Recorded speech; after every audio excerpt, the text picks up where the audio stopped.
Hi everyone, and welcome to my channel where I talk about movies. And the movie I want to talk about today comes from 1998. This is A Tale of Autumn, directed by Eric Rohmer. And it is part of a series of films that Rohmer made in the 1990s entitled Tales of Four Seasons. Now,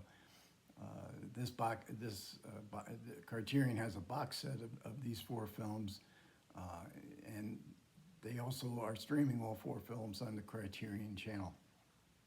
There's a couple of remarkable aspects of A Tale of Autumn in that Rohmer is focusing on middle-aged people here, middle-aged love.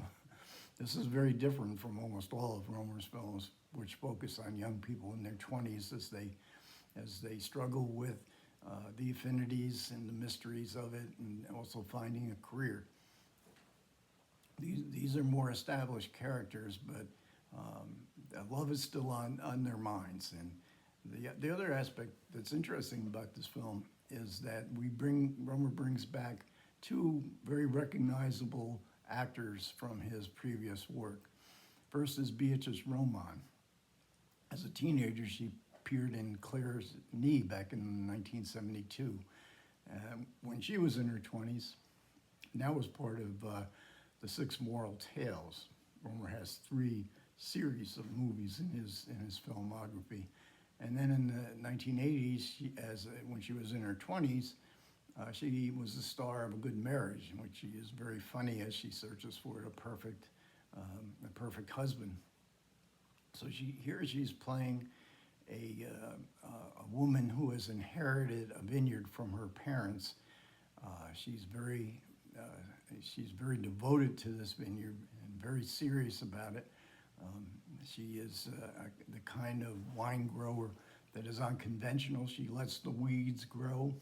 She tells us that the weed killers will affect the taste of the wine. She's always calculating the age the ages of the wine when they should be made available to the public.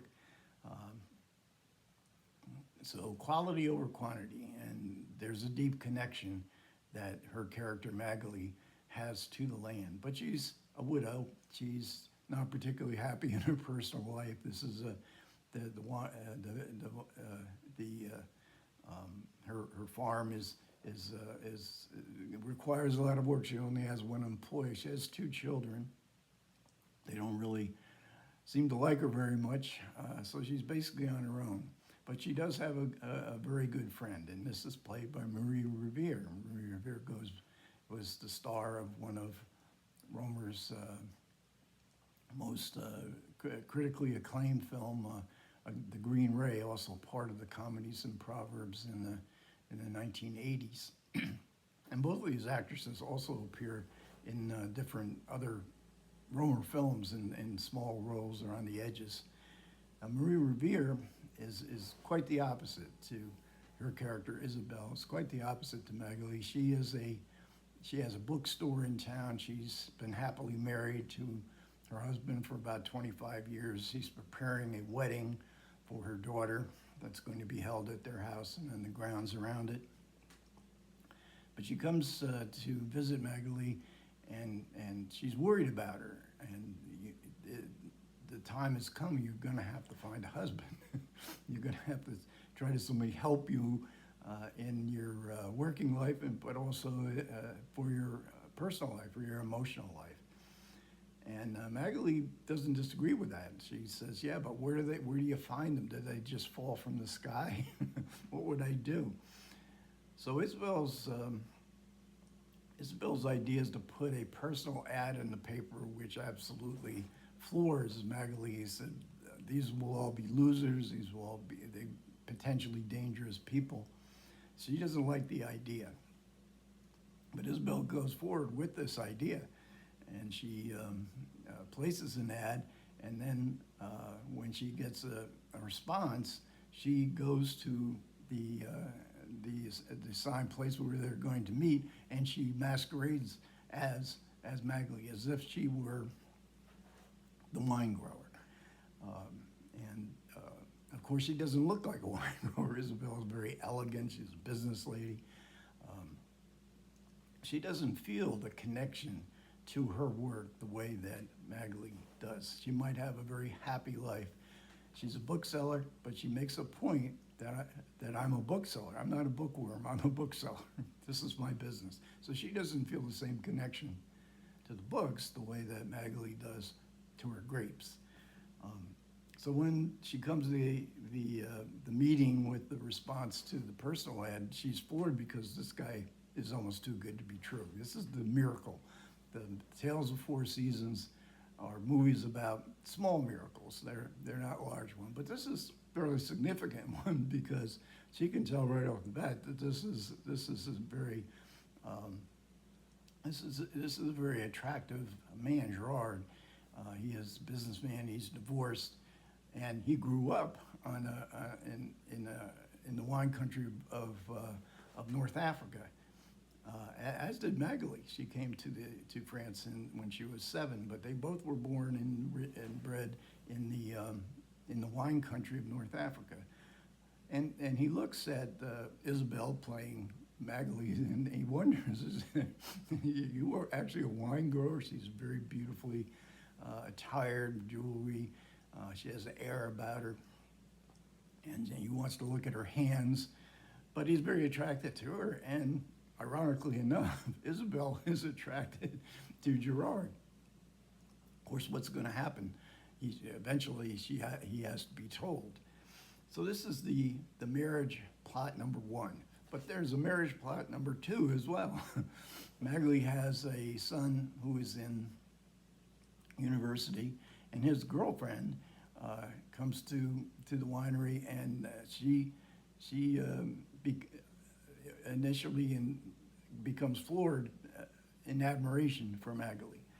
So she tells her ex-lover, yeah, I'm just playing around with the son. I'm there I adore the mother. But so her ex-lover, and the actress who plays Rosine, this character, and delightfully so. I mean, she's delightfully naive in her marriage plot number 2, where she's trying to convince her ex-lover to meet Magali with the hopes that they would get married. And of course, her ex-lover is, are you crazy? How would anything like that work? Because Rosine wants to maintain her friendship with her ex-lover, who is much older, pretty much the same age as Magali. She wants to maintain a friendship without any kind of intimate relationship. So then, if they were to get married, for her, it would be a big benefit because both her best friends would be there, and they would be together, and there would be no, chance, hopefully, of any kind of intimate relationship. It would be all friendship. The men in Rohmer's movies can sometimes be surprisingly complacent. Gerard and this professor, they're astonished by what's been going on, but they go along with it anyways. And so these two marriage plots will come together at the marriage of Isabel's daughter, in which complications would ensue. So we have this wedding, and it's all designed to be to achieve a sense of harmony. As Rohmer was very fond of Hollywood romantic comedies and all the complications that would ensue that could be very funny. And A Tale of Autumn is a very funny movie, especially in the scenes between Isabel and Gerard, where she's trying to maintain this masquerade, and you can see in his face, he's going along with it, but he's wondering, he's puzzled, and there might be something else going on in these. They meet 3 times, and they get along so well together that they go on. But the men seem in all of Rohmer's movies, this going along, and they're almost on an emotional level. They always seem to be deferring to the women in their relationships. So the Whitting is trying to produce a sense of harmony, or as far as the context of the film, we're gonna achieve harmony here, as you would in a Hollywood romantic comedy. Um, Eric Rohmer was a critic for many years before he started making films, or while he was making short films. He was the editor-in-chief of Cahiers du Cinema in the late 50s and early 60s. Um, so he knows what he speaks about, the romantic complications of Hollywood films, but really the romantic complications of a Shakespeare comedy, which all is trying to lead to this sense of harmony in the final scenes. So there is a sense of harmony that eventually comes to the movie. But then we have the credit scene rolls, and we're watching a dance, a nighttime dance at the end of the wedding reception, in which Isabel's dancing with her husband, and they mingle with their daughter and their new son-in-law, and it's set to a kind of bittersweet song about life moves on. And dances sometimes in Roman movies can look a bit awkward. This one actually seems pretty nice. And then we see the finale of the sequence. We see Marie Revere putting her head on her husband's shoulder, resting her head on his shoulder with a very strange expression. And Rohmer, when this film was released in France, Rohmer urged the theater owners to not turn up the lights when the title sequence, because the credits are going on in front of the sequence, because he wanted people to stay and see this expression, because it's not a startling expression, but it's very mysterious. And while we're looking at this film from the standpoint of Magali and her adventure as far as to finding a mate, now we begin to think maybe this story might actually be about Isabel. But she is so reserved in her emotions, and Maria Revere gives a terrific performance as Isabel. It kind of elevates, especially when you watch the film more than once, and then you go back and see it again from the standpoint of this is as much a story about Isabel as it is about Magali. It really makes, can really make the film seem a lot richer. Now, when the film came out in 1998, I don't even remember having an opportunity to see this in the movie theater, but by the late 1990s, what was called the European art film of the 60s, 70s, into the 80s, had sort of, the audience had sort of dwindled away, even for Rohmer films, which would normally automatically get released in the US in the prestigious art film theaters. So Rohmer was 79 when he made this film. He has 3 more films to go, 3 more feature films, and I think a short film. But with the reviews it did get, it did get very good reviews, played at the New York Film Festival. I think Roger Ebert reviewed it. Did he review it? If he did, I think he might have given it 4 stars.